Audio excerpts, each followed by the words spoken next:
नमो भगवते वासुदेवाय। जय श्री कृष्ण भक्तगण, जय माँ लक्ष्मी। प्यारे भक्तों, चलिए सुनते हैं श्रीमद् भागवत गीता के दूसरे अध्याय का महात्म्य। श्री भगवान कहते हैं, लक्ष्मी, प्रथम अध्याय के महात्म्य का उत्तम उपाख्यान मैंने तुम्हें सुना दिया। अब अन्य अध्यायों के महात्म्य श्रवण करो। दक्षिण दिशा में वेद वेत्ता ब्राह्मणों के पुरंदरपुर नामक नगर में श्रीमान देवशर्मा नामक एक विद्वान ब्राह्मण रहते थे। वे अतिथियों के पूजक, स्वाध्यायशील, वेद शास्त्रों के विशेषज्ञ, यज्ञों का अनुष्ठान करने वाले और तपस्वियों के सदा ही प्रिय थे। उन्होंने उत्तम द्रव्यों के द्वारा अग्नि में हवन करके दीर्घ काल तक देवताओं को तृप्त किया, किंतु उन धर्मात्मा ब्राह्मण को कभी सदा रहने वाली शांति न मिली। वे परम कल्याणमय तत्व का ज्ञान प्राप्त करने की इच्छा से प्रतिदिन प्रचुर सामग्रियों के द्वारा सत्व संकल्प वाले तपस्वियों की सेवा करने लगे। इस प्रकार शुभ आचरण करते हुए उन्हें बहुत समय बीत गया। तदंतर एक दिन पृथ्वी पर उनके समक्ष एक त्यागी महात्मा प्रकट हुए। वे पूर्ण अनुभवी, आकांक्षा रहित, नासिका के अग्र भाग पर दृष्टि रखने वाले तथा शांत चित्त थे। निरंतर परमात्मा के चिंतन में संलग्न हो वे सदा आनंद विभोर रहते थे। देवशर्मा ने उन नित्य संतुष्ट तपस्वी को शुद्ध भाव से प्रणाम किया और पूछा, महात्मन, मुझे शांतिमय स्थिति कैसे प्राप्त होगी? तब उन आत्मज्ञानी संत ने देवशर्मा को 100 ग्राम के निवासी मित्रवान का, जो बकरियों का चरवाहा था, परिचय दिया और कहा, वही तुम्हें उपदेश देगा। यह सुनकर देवशर्मा ने महात्मा के चरणों की वंदना की और समृद्धिशाली 100 ग्राम में पहुंचकर उसके उत्तर भाग में एक विशाल वन देखा। उसी वन में नदी के किनारे एक शिला पर मित्रवान बैठा था। उसके नेत्र निश्चल हो रहे थे, वह अपलक दृष्टि से देख रहा था। वह स्थान आपस का स्वाभाविक वैर छोड़कर एकत्रित हुए पर इस पर विरोधी जंतुओं से घिरा था। वहां उद्यान में मंद मंद वायु चल रही थी। मृगों के झुंड शांत भाव से बैठे थे और मित्रवान दया से भरी हुई आनंदमयी मनोहारिणी दृष्टि से पृथ्वी पर मानो अमृत छिड़क रहा था। इस रूप में उसे देखकर देवशर्मा का मन प्रसन्न हो गया। वे उत्सुक होकर बड़ी विनय के साथ मित्रवान के पास गए। मित्रवान ने भी अपने मस्तक को किंचित नवाकर देवशर्मा का सत्कार किया। तदंतर विद्वान देवशर्मा अनन्य चित्त से मित्रवान के समीप गए और जब उसके ध्यान का समय समाप्त हो गया, उस समय उन्होंने अपने मन की बात पूछी। महाभाग, मैं आत्मा का ज्ञान प्राप्त करना चाहता हूँ। मेरे इस मनोरथ की पूर्ति के लिए मुझे किसी ऐसे उपाय का उपदेश कीजिए जिसके द्वारा सिद्धि प्राप्त हो चुकी हो। देवशर्मा की बात सुनकर मित्रवान ने एक क्षण तक कुछ विचार किया। उसके बाद इस प्रकार कहा, विद्वन, एक समय की बात है, मैं वन के भीतर बकरियों की रक्षा कर रहा था। इतने में ही एक भयंकर व्याघ्र पर मेरी दृष्टि पड़ी, जो मानो सबको ग्रस लेना चाहता था। मैं मृत्यु से डरता था, इसलिए व्याघ्र को आते देख बकरियों के झुंड को आगे करके वहां से भाग चला। किंतु एक बकरी तुरंत ही सारा भय छोड़कर नदी के किनारे उस बाघ के पास बेरोक टोक चली गई। फिर तो व्याघ्र भी द्वेष छोड़कर चुपचाप खड़ा हो गया। उसे इस अवस्था में देखकर बकरी बोली, व्याघ्र, तुम्हें तो अभिष्ट भोजन प्राप्त हुआ है।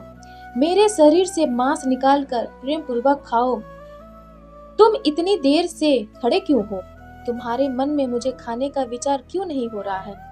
व्याघ्र बोला, बकरी, इस स्थान पर आते ही मेरे मन से द्वेष का भाव निकल गया। भूख प्यास भी मिट गई, इसलिए पास आने पर भी अब मैं तुझे खाना नहीं चाहता। व्याघ्र के यूं कहने पर बकरी बोली, ना जाने मैं कैसे निर्भय हो गई हूँ, इसमें क्या कारण हो सकता है? यदि तुम जानते हो तो बताओ। यह सुनकर व्याघ्र ने कहा, मैं भी नहीं जानता, चलो सामने खड़े हुए इन महापुरुष से पूछें। ऐसा निश्चय करके वे दोनों वहां से चल दिए। उन दोनों के स्वभाव में यह विचित्र परिवर्तन देखकर मैं बहुत विस्मय में पड़ा था। इतने में ही उन्होंने मुझसे ही आकर प्रश्न किया। महावृक्ष की शाखा पर एक वानर राज था। उन दोनों के साथ मैंने भी वानर राज से पूछा। विप्रवर, मेरे पूछने पर वानर राज ने आनंद पूर्वक कहा, अजापाल सुनो, इस विषय में मैं तुम्हें प्राचीन वृत्तांत सुनाता हूँ। यह सामने वन के भीतर जो बहुत बड़ा मंदिर है, उसकी ओर देखो। इसमें ब्रह्मा जी का स्थापित किया हुआ एक शिवलिंग है। पूर्व काल में यहाँ सुकर्मा नामक एक बुद्धिमान महात्मा रहते थे, जो तपस्या में संलग्न होकर इस मंदिर में उपासना करते थे। वे वन में से फूलों का संग्रह कर लाते और नदी के जल से पूजनीय भगवान शंकर को स्नान कराकर उन्हीं से उनकी पूजा किया करते थे। इस प्रकार आराधना का कार्य करते हुए सुकर्मा यहाँ निवास करते थे। बहुत समय के बाद उनके समीप किसी अतिथि का आगमन हुआ। सुकर्मा ने भोजन के लिए फल लाकर अतिथि को अर्पण किया और कहा, विद्वान, मैं केवल तत्व ज्ञान की इच्छा से भगवान शंकर की आराधना करता हूँ।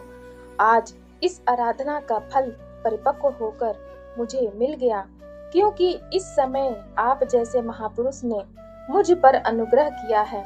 सुकर्मा के ये मधुर वचन सुनकर तपस्या के धनी महात्मा अतिथि को बड़ी प्रसन्नता हुई।